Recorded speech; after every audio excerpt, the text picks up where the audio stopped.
ప్రపంచ కార్మిక దినోత్సవం మన జిల్లా కార్యదర్శి నున్న నాగేశ్వరరావు గారిని పరిచయం కావాల్సిందిగా కోరుతున్నాము. అదే విధంగా మన టూ టౌన్ సెక్రటరీ గారు బోడబట్ల సుదర్శన్ గారిని పరిచయం కావాల్సిందిగా కోరుతున్నాం.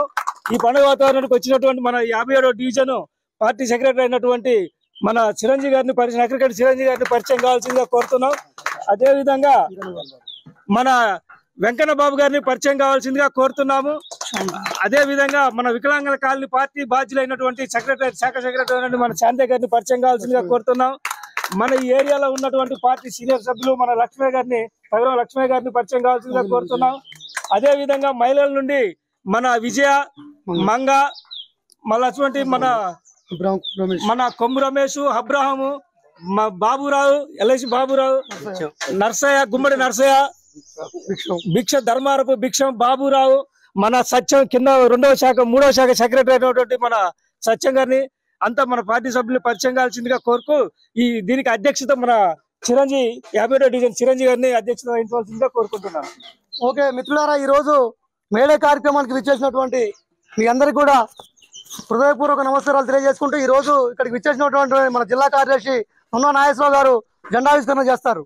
తదనంతరం మాట్లాడతారు.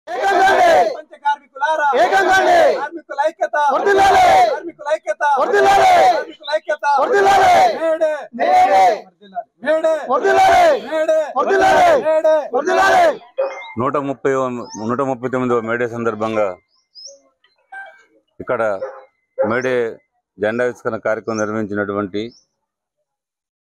ఈ రవణగుట్ట ప్రాంత శాఖకి కామ్రేడ్స్ అందరికీ టూ టౌన్ పార్టీకి ముందుగా పార్టీ జిల్లా కమిటీ తరఫున హృదయపూర్వకంగా మేడే అభినందనలు శుభాకాంక్షలు తెలియజేస్తా ఉన్నాను.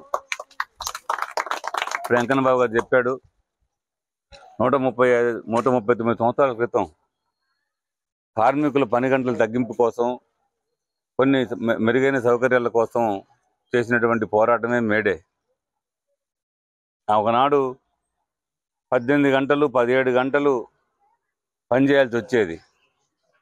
యంత్రాల్లాగా మనుషులు పనిచేశారు. భార్య పిల్లలకి భర్త ముఖం తెలియని పరిస్థితి ఏర్పడింది. తెల్లవారుజామున లేచిపోతే మళ్ళీ మధ్యరాత్రి ఇంటికి వచ్చే పరిస్థితి